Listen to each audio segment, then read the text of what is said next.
We're facing situations where there are organisms out there which are resistant to essentially every antibiotic.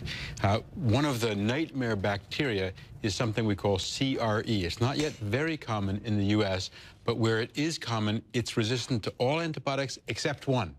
And that one is called colistin, which is a very old antibiotic that we don't use much.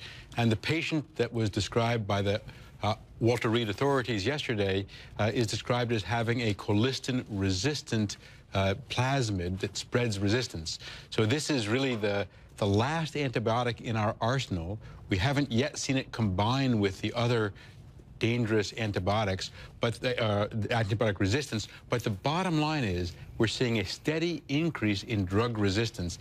We need to use antibiotics better. We need to find resistant strains faster, stop their spread, and develop new ways to prevent this type of infection. Yeah, I mean, the WHO and you, of course, saying this is one of the biggest threats to global health. This is one of the biggest infectious disease threats we face, and we can all play a role. If you're sick, don't necessarily demand antibiotics. It might not be the best thing for you. They have risks as well as benefits. If you do get antibiotics, take them for the full course as prescribed. And if you're prescribed antibiotics, ask, do I really need this? And do I need an antibiotic that is this wide spectrum?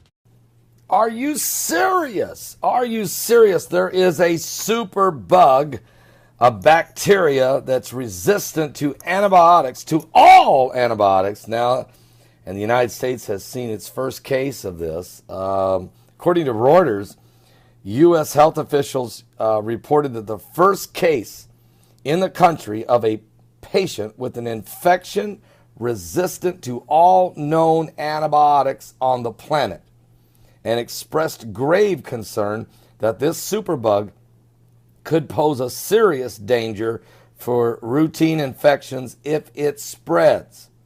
Now, quote, "We risk being in a post-antibiotic world," said Thomas Frieden, director of the U.S. Centers for Disease Control and Prevention, referring to the urinary tract infection of a 49-year-old Pennsylvania woman who had not traveled within the prior 5 months. Frieden, speaking at a National Press Club luncheon in Washington, D.C., said the infection was not controlled even by colistin, an antibiotic that is reserved for use against nightmare bacteria.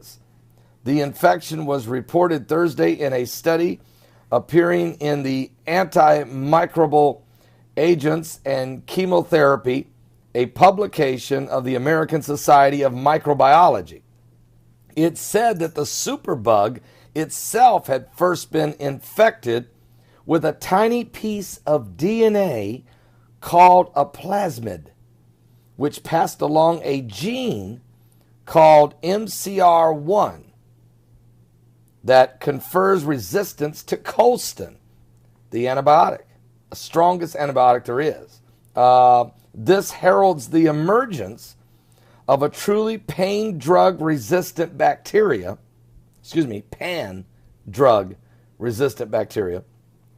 according to the study, which was conducted by the Walter Reed National Military Medical Center. To the best of our knowledge, this is the first report of MCR1 in the United States of America. The patient visited a clinic on April 26th with symptoms of a urinary tract infection, according to the study, which did not describe her current condition. But authors of the study could not immediately be reached for comment. The study had continued surveillances to determine the true frequency of the gene in the United States is critical. It is dangerous. We should assume it can be spread quickly, even in a hospital environment, if it is not well contained, said Dr. Gail Castle, a microbiologist and a senior lecturer at Harvard Medical School. Now, if you go to the Bible, obviously Jesus was asked the question, what are the signs of thy coming and the end of the world? And in Matthew chapter 24, he gives us a chapter of apocalyptic signs, very prophetic signs that will certainly be happening in the last days. And one of them is pestilences or diseases, bacteria or viruses, whichever way you want to, plagues that will hit the earth. Jesus was asked the question, and of course, in verse 7, some of his response was, "For nation shall rise against nation, and kingdom against kingdom, and there shall be famines and pestilences and earthquakes in divers places, and all of these are the beginning of sorrow." So, it's mankind faces an enemy that it cannot defeat, and that is death and disease. Oh, we can win victories, we can win battles, but the ultimate defeating of sin, sickness, poverty, and spiritual death comes only through one way and one name, and that's the Lord Jesus Christ, Yeshua, the Lion of the tribe of Judah.